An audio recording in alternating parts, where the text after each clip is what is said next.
नमस्कार सर्वांना. सिद्धी कोचिंग क्लासेसमध्ये सर्वांचं स्वागत आहे. कालच्या तासाला आपण बघितलं होतं व्यवहारी अपूर्णांक याविषयी नियम बघितले होते. आज आपण दशांश अपूर्णांक आणि व्यवहारी अपूर्णांकावरील स्वाध्याय बघणार आहोत. तर प्रश्न असा आहे, 10.2 किलोग्राम गव्हाचे 17 समान भाग केले तर प्रत्येक भागातील गव्हाचे वजन किती? आता इथं काय करायचं आहे, दशांश अपूर्णांक आणि व्यवहारी अपूर्णांकावरील जे नियम दिले होते ते नियम इथं लागू पडत आहेत. तुम्हाला व्यवहारी अपूर्णांक म्हणजे काय आणि दशांश अपूर्णांक म्हणजे काय हे माहित आहे. तर इथं काय दिलंय, दशांश अपूर्णांकामध्ये दिलंय 10.2 आहे. ते काय आहे तर दशांश अपूर्णांकामधील संख्या आहे. तर 10.2 किलोग्राम गव्हाचे समान किती भाग करायचे आहेत? 17 समान भाग करायचे आहेत. तर समान भाग केले तर प्रत्येक भागातील गव्हाचे वजन किती, असा प्रश्न विचारलेला आहे. तर तुम्ही काय करणार, पहिल्यांदा 10 किलोग्राम गव्हाचे किती भाग करायचे आहेत? 17 भाग करायचे आहेत. म्हणजे तुम्हाला काय करावे लागेल, हे आहे किलोग्राम मध्ये. आणि जर आपण उत्तर बघितलं, स्पर्धा परीक्षा कोणतीही असू द्या, स्कॉलरशिपची 7वीची परीक्षा असू द्या, NMMS ची असू द्या, 5वीची स्कॉलरशिप नवोदयची असू द्या, याच्यामध्ये तुम्हाला सूत्राचा जरी नाही विचार केला तर झटकन तुम्हाला उत्तर काढता आलं पाहिजे. कोणतीही ट्रिक वापरा तुम्ही, ट्रिकनुसार उत्तर काढता आलं पाहिजे. लगेच पर्यायाकडे जायचं. पर्याय आपल्याला ग्रॅम मध्ये दिलेले आहेत आणि इथं किलोग्राम मध्ये वजन दिले. लगेच तुम्ही काय करून घेणार, 10.2 किलोग्राम, 10.2 किलोग्राम याला तुम्ही ग्रॅम मध्ये करून घ्यायचंय. बरोबर किती ग्रॅम?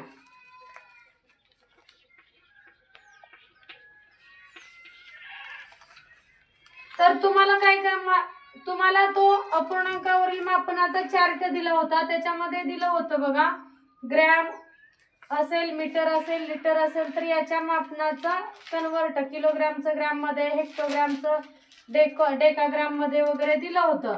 तर इथं 1 किलोग्राम बरोबर 1000 ग्रॅम हे तुम्हाला माहित आहे. याच्यानुसार तुम्हाला काय करून घ्यायचं आहे, तर 10.2 म्हणजे किती ग्रॅम? तर याला काय करायचं आहे, 1000 ने गुणायचं आहे. 10.2 ला 1000 ने गुणल्यास उत्तर किती येईल?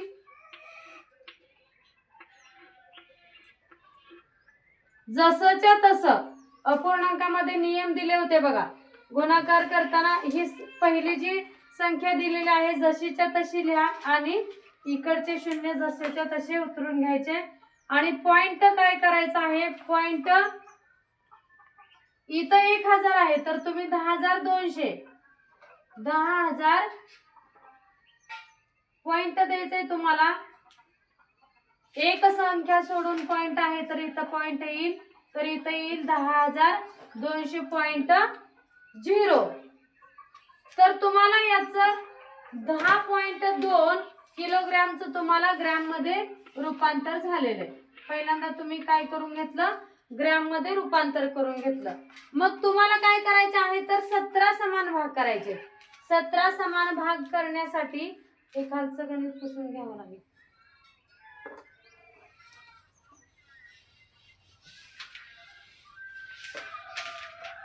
17 समान भाग करायचे आहेत. तर ग्रॅमचे तुम्ही 10,200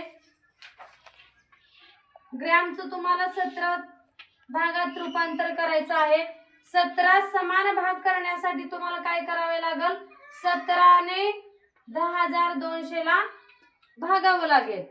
तर 17 एके 17, 10 ला भाग जात नाही, आपण 102 ला भाग घालूया. 17 सक्क 102, 17 सक्क 102 आणि हे शून्य जसेच्या तसे समोर द्यायचे आहेत. म्हणजे 17 ने 10,200 ला भाग दिल्यास उत्तर येते 600 आणि तुम्हाला इथं काय आलेलं आहे तर 17 समान भाग करायचे आहेत। तर प्रत्येक भागातील गव्हाचे वजन किती असेल तर इथं तुम्हाला वजन आलेलं आहे एका भागाचे वजन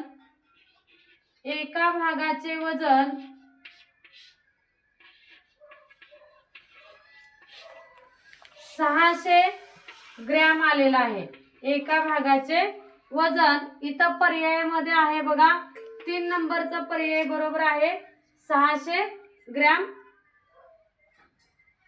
एका भागाचे वजन काढलेलं आहे। प्रत्येक भागाचे वजन गव्हाचे वजन म्हणजे एका भागाचे वजन। तर 17 समान भाग केलेले आहेत म्हणून आपण काय केलेलं आहे 10.2 याला किलोग्राम मध्ये 10.2 किलोग्रामचा आपण ग्रॅम मध्ये कन्वर्ट केलेला आहे। त्याचं उत्तर येते 10,200 आणि 17 समान भाग करायचे आहेत म्हणून त्याला 17 ने भाग दिल्यास उत्तर येत आहे 600 म्हणजे तुम्हाला एका भागाचे वजन किती तर 600 किलोग्राम हे एका भागाचे वजन आहे। समजलं हे?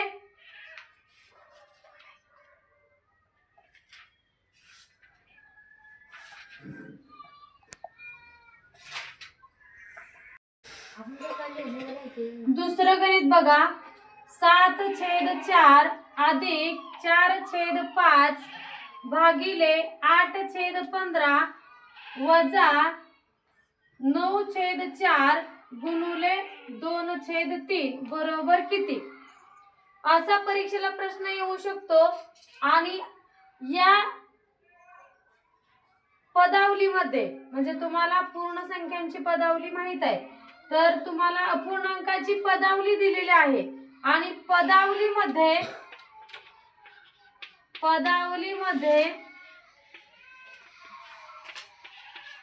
सर्वप्रथम काय करायचं तर सर्वप्रथम भागाकार करायचा। अशी जर पदावली आली एक संख्या दोन संख्याचा गुणाकार दोन संख्याची बेरीज जर आली करायला तर तुम्ही पटकन करताय पण एकाच गणितामध्ये बेरीज ही दिले वजाबाकी दिले गुणाकार दिलाय भागाकार दिलाय अशा वेळेस तुम्ही पहिल्यांदा काय करणार तर पहिल्यांदा तुम्ही भागाकार करणार। भागाकार केल्यानंतर तुम्ही गुणाकार करून घ्यायचा आहे। भागाकार केल्यानंतर त्यानंतर गुणाकार करायचा आहे आणि बेरीज व वजाबाकी मध्ये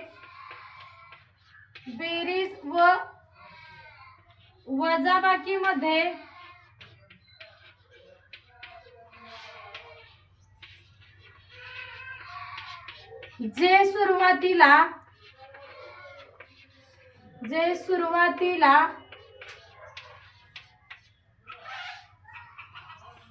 येईल ते अगोदर सोडवा। तुम्हाला हे तर फिक्स आहे भागाकार आणि गुणाकार पहिल्यांदा भागाकार करणार दुसऱ्यांदा गुणाकार करणार पण बेरीज आणि वजाबाकी याच्यामध्ये तुम्ही काय करून घेणार बेरीज आणि वजाबाकी याच्यामध्ये जे सुरुवातीला असेल म्हणजे इथं बेरीज आहे आणि इथं वजाबाकी आहे तर सुरुवातीला बेरीज आहे तर सुरुवातीला तुम्ही बेरीज करणार भागाकार नंतर गुणाकार नंतर इथं सुरुवातीला बेरीज आहे तर तुम्ही बेरीज करून घ्या आणि राहिलेली वजाबाकी करून घ्या। जर समजा इथं वजा असतं आणि इथं अधिक असतं तर सुरुवातीला तुम्ही वजा करून घ्यायला पाहिजे आणि नंतर बेरीज करायला पाहिजे। म्हणजे बेरीज आणि वजाबाकीला काय नियम लक्षात ठेवणार तुम्ही तर जे सुरुवातीला असेल ते अगोदर सोडवायचंय। बेरीज अगोदर असेल तर बेरीज सोडवा वजाबाकी जर आधी असेल तर वजाबाकी अगोदर सोडवा। बेरीज आणि वजाबाकीचा नियम लक्षात ठेवा। पुढे बघा या गणितामध्ये कसं सोडवायचं आहे। पहिल्यांदा काय सांगितलेलं आहे भागाकार सोडवा। पहिल्यांदा भागाकार इथं आहे म्हणजे 4/5 भागिले 8/15 याच्यामध्ये बघा पहिली संख्या जशीच्या तशी लिहून घ्या 7/4 अधिक 4/5 4/5 आणि इथं भागाकार चिन्ह आहे बघा. आपण ज्यावेळेस भागाकार करतो, अपूर्णांकाचा भागाकार करतो त्यावेळेस गुणाकार व्यस्त करायचा.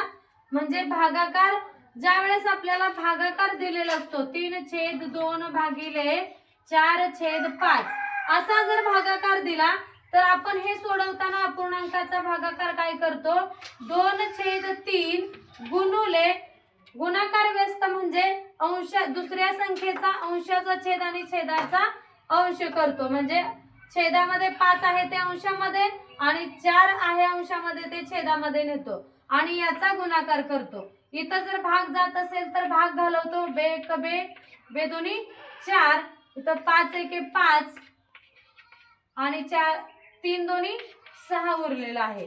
डायरेक्ट तुम्ही 5 दोन्ही 10 आणि 4 त्रिक 12 जरी केलं तरी चालेल. म्हणजे इथं बे पंचे 10 येईल आणि बे सक्क 12. कसं जरी इथं जरी काटी केली आणि उत्तर काढलं तर तेच येईल. नसेल तुम्ही पूर्ण गुणाकार केला आणि नंतर भाग घालवला काटाकाटी केली तरी उत्तर तेच आलेलं आहे. म्हणजे अपूर्णांकाचा भागाकार करताना काय करायचं आहे बघा. अपूर्णांकाचा भागाकार करताना आपण इथं मांडणी पहिला अपूर्णांक जशाचा तसा लिहिलेला आहे आणि दुसरा अपूर्णांक आहे त्याला काय केलेला आहे छेदाचा अंश आणि अंशाचा छेद केलेला आहे. म्हणजे दुसरा अपूर्णांक आपला इथं आहे. सुरुवातीचा अपूर्णांक जशाचा तसा लिहून घेतला. त्यानंतर इथं भागाकार चिन्ह आहे तिथं आपण गुणाकार चिन्ह देणार आहोत कारण आपण आधी भागाकार सोडवत आहोत. तर इथं अंशाचा छेद आणि छेदाचा अंश होईल तर छेदामध्ये 15 आहे ते अंशामध्ये जाईल आणि अंशामध्ये जे 8 आहे ते तुम्हाला छेदामध्ये लिहावं लागेल. त्याच्यानंतर वजाबाकी जशीच्या तशी लिहा आणि 9/4 गुणिले 2/3. तुम्ही फक्त एवढा अपूर्णांक घेऊन केला आणि नंतर त्याच्यामध्ये सर्व अपूर्णांकाच्या मध्ये लिहिलं तरी चालेल आणि डायरेक्ट सर्वांसोबतच केला तरी सुद्धा चालेल. इथं बघा भाग जातोय. आपण पहिल्यांदा भागाकाराचा इथं भागाकार सोडवतो आहे. तर इथं बे दोन्ही 4 बे चौक 8 आणि 5 एके 5 5 त्रिक 15 आणि या दोन्ही साठी काय आलेलं आहे तर इथं बे दोन्ही 3 दोन्ही 6 आणि इथं खाली छेदामध्ये आलेला आहे 4. तर इथं अजून भाग जातोय बे त्रिक 6 बे दोन्ही 4 म्हणजे याचा पूर्ण भाग जाऊन उत्तर आलेला आहे 3/2. याच्यामध्ये लिहून घ्या 4 छेदामध्ये 4 आणि अंशामध्ये 7 लिहून घ्या अधिक या दोन संख्येसाठी आलेला आहे 3/2 वजा 9/4 गुणुले 2/3. आता याच्यामध्ये काय राहिलेलं आहे भागाकार तर इथून कट झालेला आहे तर इथं राहिलेला आहे गुणाकार. भागाकारानंतर काय करा गुणाकार करा. तर याचा गुणाकार तुम्हाला माहिती आहे अंशाचा गुणाकार आणि छेदाचा गुणाकार करायचा आणि त्याला संक्षिप्त रूप द्यायचं. इथं जरी दिलं तरी चालेल. म्हणजे भाग जातोय मोठा गुणाकार करण्यापेक्षा इथं आपल्याला सोप्यात करायचंय. बे एक बे बे दोन्ही 4 3 एके 3 3 त्रिक 9 म्हणजे इथं 3 आणि इथं अंशामध्ये 1 आहे इथं 2 आहे आणि इथं 1 आहे म्हणजे 3 एके 3 आणि 2 एके 2. छेदामध्ये 2 उरलेला आहे आणि अंशामध्ये 3 उरलेला आहे. हे जसंच्या तसं लिहून घ्या 7/4 अधिक 3/2 आणि वजा त्याच्यानंतर चिन्ह विसरायचे नाहीत. वजाला वजा अधिकला अधिक गुणाकार आहे का भागाकार आहे कशाचं चिन्ह आहे ते व्यवस्थित लक्ष द्या. याच्यानंतर संख्या उरलेली आहे म्हणजे इथं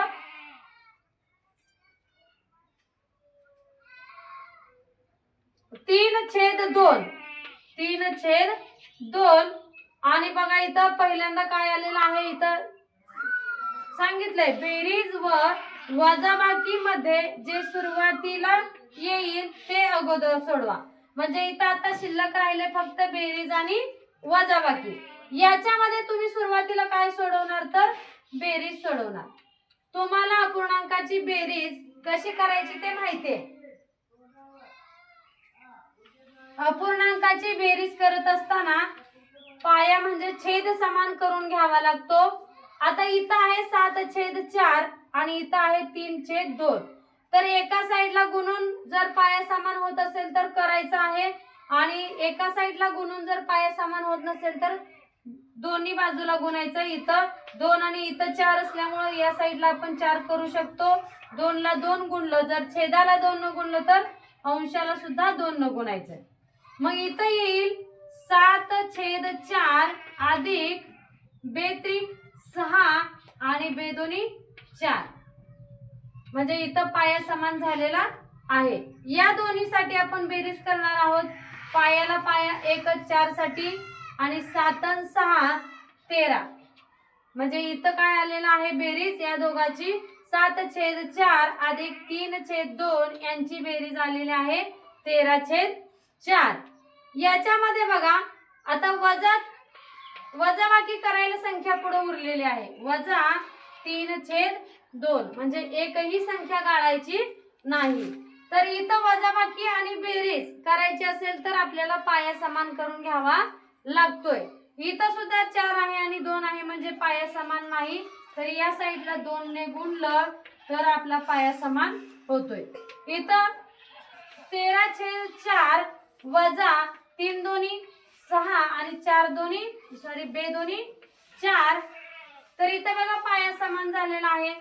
पाया समान झाल्यानंतर आपण पायासाठी एकच पाया घेतो आणि 13 मधून अंशाची वजाबाकी करतो. तर 13 मधून 6 गेलं किती उरलं? 7 उरलं. 13 मधून 6 गेलं 7 उरलं. तर इथं बघा काय केलेलं आहे, वजाबाकी ज्यावेळेस करतो त्यासाठी पाया समान करून घेतला आणि पायासाठी आपण पाया लिहून घेतो आणि अंशाचा वजाबाकी करायची. अंशातून अंश घालवायचा आहे आणि इथं 7 आलेलं आहे. तर इथं बघा ज्यावेळेस वजाबाकी आणि बेरीज करतोय, अपूर्णांकाची बेरीज आणि वजाबाकी करतोय त्यावेळेस पाया समान करायचं हे तुम्ही लक्षात घ्या. आणि अंशाची जर बेरीज असेल तर बेरीज करायची आहे आणि वजाबाकी असेल तर अंशाची वजाबाकी करायची आहे. इथं 7/4 पर्यायामध्ये आहे का बघा. इथं कुठं पर्यायामध्ये 7/4 हे 4 नंबरचा पर्याय या गणिताचा बरोबर आहे. तुम्हाला ही सगळी माहिती डिटेल मध्ये का दिलेली आहे तर याच गणितामध्ये तुम्हाला अपूर्णांकाची बेरीज कशी करायचं हे माहित व्हायला पाहिजे. अपूर्णांकाचा भागाकार कसा करायचा हे माहित व्हायला पाहिजे. गुणाकार करताना काय करायचं आहे त्यासाठी मी तुम्हाला हे सगळं डिटेल मध्ये गणित सोडवून दाखवलेलं आहे. याचं तुम्हाला शॉर्टकट ट्रिक न सुद्धा उत्तर लगेच काढता यावं. परंतु इथं तुम्हाला मूळ पाया बेसिक साठी तुम्हाला काय करायचं आहे, अपूर्णांकाची बेरीज करायला छेद समान करावा लागतो हे माहित पाहिजे. वजाबाकीसाठी छेद समान करावा लागतो हे माहित पाहिजे. आणि भागाकार करताना पहिला अपूर्णांक जसाचा तसा लिहून घेतला आणि दुसऱ्या अपूर्णांकाला काय करतो, गुणाकार चिन्ह देऊन गुणाकार व्यस्त करतो, अंशाचा छेद आणि छेदाचा अंश करतो. तर हे गणित खूप सोपं आहे, समजून घ्या व्यवस्थित आणि पुन्हा एकदा सोडवा. 3 नंबरचं गणित बघा. 6.28 गुणुले 3.14 छेदामध्ये 9.42 भागिले कंसामध्ये आहे बघा 3.14 वर्ग आहे आणि छेदामध्ये आहे 12.56 बरोबर किती. असे जर प्रश्न परीक्षेला आले तर काय करायचं बघा. तुम्हाला इथं भलं मोठं संख्या दिसते म्हणून घाबरून जायचं नाही. तर इथं भागाकार आहे आणि हा दशांश अपूर्णांक आणि व्यवहारी अपूर्णांकावरील प्रश्न आहे बघा. आणि इथं अपूर्णांकाचे भागाकार करताना काय करायचं आहे एवढं लक्षात घ्या. 6.28 गुणुले 3.14 आणि छेदामध्ये आहे 9.42. अपूर्णांकाचा भागाकार करतो त्यावेळेस काय सांगितलेलं आहे, पहिला अपूर्णांक जसाच्या तसा लिहून घ्यायचा आणि दुसरा अपूर्णांक लिहायच्या अगोदर काय करायचं आहे तर गुणाकार व्यस्त करायला सांगितलेला आहे आणि दोन्हीच्या मध्ये तुम्हाला गुणाकाराचं चिन्ह द्यायचं आहे। तर इथं अंशामधील संख्या छेदामध्ये येईल आणि छेदामधील संख्या अंशामध्ये येणार आहे। तर इथं छेदामध्ये आहे बघा 12.56 आणि अंशामध्ये आहे 3.14चा वर्ग आहे। तर इथं काय करूया आपण वर्ग करायचा म्हटलं तर त्याच संख्येला गुणतो। इथं लिहून घेऊया 3.14 गुणुले 3.14। तर इथं तुम्हाला आता जर भाग जात असेल तर संक्षिप्त रूप इथं दिलं तरी चालेल। बघा इथं 3.14 ला 3.14 कट होईल, 3.14 ला 3.14 कट होईल आणि इथं आहे 3.14 आणि इकडं बघा काय आहे 6.28 आहे। तर तुम्हाला माहिती आहे 3 न 6 ला भाग जातो, 14 न 28 ला भाग जातो, म्हणजे याच्या डबल संख्या आहे तिथं, म्हणजे 3.14 एके 3.14, 3.14 दुने 6.28। आता इथं कशाचा भाग जातोय का नाही, इथं छेदामध्ये 1 उरलेला आहे, इथं 2 उरलेला आहे, इथं 9.42 आहे आणि इथं 12.56 आहे। तर ही संख्या लिहून घ्या 2 छेद इथं 2 तुम्ही 9.42 ला भाग घालवला तरी सुद्धा चालेल, पण सुटसुटीत लिहिण्यासाठी इथं मांडून घ्या डबल 9 छेदामध्ये 9.42 गुणुले इथं अंशामध्ये काहीच नाही उरले, अंशामध्ये 12.56 आहे, छेदामध्ये 1 उरले म्हणजे छेद नाही मांडला तरी चालेल 12.56। इथं बघा पुन्हा याचा भाग जाईल बेचोक 8। ज्यावेळेस आपण भागाकार गुणाकार करतो आणि दशांश अपूर्णांक जर आला तर आपण उत्तर काढेपर्यंत काय करतो दशांश अपूर्णांक लक्षात ठेवायचं नाही, पूर्ण संख्या लक्षात ठेवायची आणि भाग घालवायचा आणि उत्तरामध्ये दशांश चिन्ह द्यायचंय। इथं येईल बेचोक 8, 1 उरला, इथं 14 झालं, बे 7 14 आणि बे 1 बे, म्हणजे इथं बघा दोन संख्येच्या डाव्या बाजूला दशांश चिन्ह आहे, म्हणजे इथं सुद्धा हे 2 संख्या सोडून दशांश चिन्ह द्यायचं आहे। याला भाग घालवल्यानंतर आलेला आहे 4.71। इथं उरलेला आहे 12.56 आणि छेदामध्ये इथं काही नाही म्हणजे 1 आहे आणि 12.56 एके 12.56 जशाचा तसा येईल आणि छेदामध्ये इथं काही नाही म्हणजे 1 असतो, इथं आहे 4.71।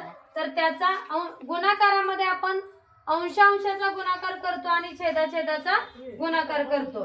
तर इथं जसंच्या तसं 4.71 येईल आणि 4.71 छेदामध्ये आलेला आहे आणि 12.56 हे अंशामध्ये आलेला आहे। तर इथं बघा संक्षिप्त रूप द्यायचं आहे, आपण संक्षिप्त रूप ज्या वेळेस देतो त्यावेळेस अशी संख्या शोधायची त्या संख्येनं अंशालाही भाग गेला पाहिजे आणि छेदाला सुद्धा भाग गेला पाहिजे। तर सांगा बरं बघू 12.56 आणि 4.71 ला कोणत्या संख्येने भाग जाईल? 1.75 गुणुले 8 1.75 आहे का बघा, या संख्येला कितीने भाग जाईल? 1.57 असेल, 1.57 गुणुले 8, 1.57 गुणुले 8 12.56 येतंय आणि याच संख्येला 1.57 भाग दिल्यावरती 8 येतंय। तर या संख्येला काय येईल तर 1.57च भाग द्यायचा आहे। आपण याला संक्षिप्त रूप देताना 1.57 भाग दिलेला आहे आणि याही संख्येला छेदाला आणि अंशाला एकाच संख्येनं भाग द्यायचा। 1.57 भाग दिल्यानंतर याला 3चा भाग बसेल, म्हणजे 1.57 गुणुले 3 किती येईल? 4.71 येईल। तर इथं भाग दिल्यानंतर ही संख्या नाही लिहिली तरी चालेल, आणि इथं बघा किती आलेला आहे. आपण भाग घालवताना काय म्हणतो 1.57 म्हणजे बेनं जर भाग जात असेल तर बेचोक 8 आणि बेत्रिक 6 असा भाग घालवतो. तर इथं 1.57 12.56 आलेला आहे आणि 1.57 त्रिक 4.71 आलेला आहे. म्हणजे याचं उत्तर संक्षिप्त रूप दिल्यानंतर काय आलेलं आहे 8.3 आलेला आहे. पर्यायामध्ये इथं 3/8 आहे बघा, म्हणजे इथं छेदामध्ये 3 आहे, इथं अंशामध्ये आहे, म्हणजे हा पर्याय नाही. हा तर पर्याय नाहीच येणार. पण 4 नंबरला पर्याय आहे बघा, अंशामध्ये 8 आहे आणि छेदामध्ये, म्हणजे सेम टू सेम इथं उत्तर आलेलं आहे. पर्याय क्रमांक किती उत्तर आहे 4 नंबर याचं उत्तर आलेलं आहे. समजलं? 4 नंबरचं गणित बघा. अशी गणित तुम्हाला येत आहेत. साधी बेरीज दिली तरी त्यामध्ये स्टारच्या जागी कोणता अंक येईल, वजाबाकीमध्ये सुद्धा येईल आणि इथं अपूर्णांकाच्या बेरजेमध्ये सुद्धा तुम्हाला स्टारचं गणित दिलेलं आहे. तर 2 स्टार आहे, 2 स्टार अधिक 1 स्टार बरोबर 1 आहे. बरोबर 1 असल्यास स्टारच्या जागी कोणता अंक येईल. आता इथं तुम्हाला पर्याय दिलेले आहेत. पहिला पर्याय आहे 5, दुसरा आहे 4, तिसरा आहे 3 आणि चौथा पर्याय आहे 2. तर इथं बघा, ज्या वेळेस अपूर्णांकाची बेरीज करतो, अपूर्णांकाच्या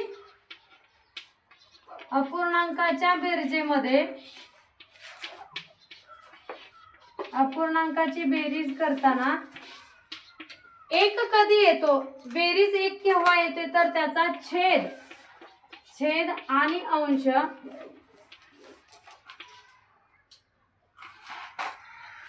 छेद व अंश समान असावा. छेद व अंश समान असावा. त्यावेळेस काय येतं, अपूर्णांकामध्ये आपण संक्षिप्त रूप देतो, त्याच्यानंतर छेद आणि अंशामध्ये तीच संख्या जर असेल, जर समजा 4 आणि 4 आलं असेल, बेरीज वजाबाकी किंवा गुणाकार करून जर अपूर्णांकामध्ये छेद आणि अंश समान आला असेल तर आपल्याला इथं 4 एके 4, 4 एके 4 असं एक उत्तर येतं. म्हणजे ज्या वेळेस तुम्ही अपूर्णांकाची बेरीज करणार आहे त्यावेळेस जर त्या अपूर्णांकाची बेरीज अंश आणि छेद समान आला तर तुम्हाला इथं बरोबर 1 येणार आहे. संक्षिप्त रूप दिल्यानंतर 1 येणार आहे. तर या गणितामध्ये बघा या पद्धतीनं की इथं काय आहे, 2 छेदामध्ये स्टार आहे अधिक 1 छेदामध्ये स्टार आहे, बरोबर 1 दिले. म्हणजे तुम्हाला याच्यामध्ये एक लक्षात घ्यायचंय बघा, छेद आणि अंश पाया समान करायचा. छेद समान असतो अपूर्णांकाची बेरीज करताना आणि अंशाची बेरीज केली जाते. तर 3 आणि 1 ची बेरीज करावी लागणार आहे. 2 आणि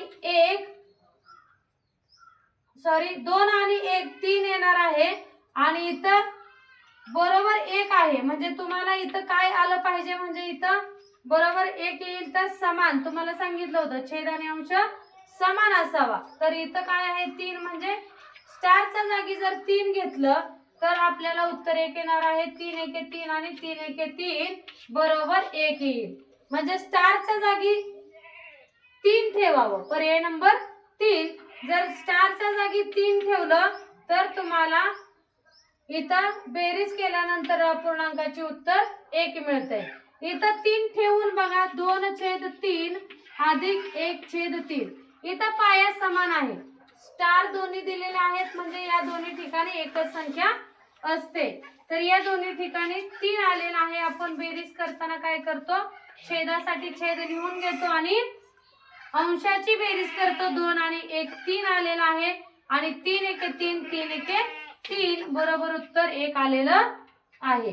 या पद्धतीने गणित सोडवायचं. सोपं आहे आणि लवकर सुटण्यासारखं आहे. स्टारचा जर प्रश्न आला साध्या बेरजेमध्ये येऊ द्या, नाहीतरी अपूर्णांकाच्या बेरजेमध्ये येऊ द्या, पर्यायाकडून उत्तर काढलं तरी पटकन सोडवता येईल.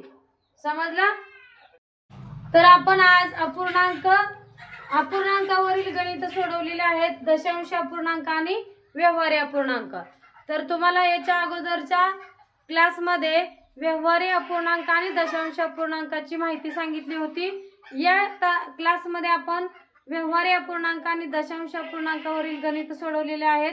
या पुढील भाग आपण नंतरच्या तासामध्ये पाहणार आहोत.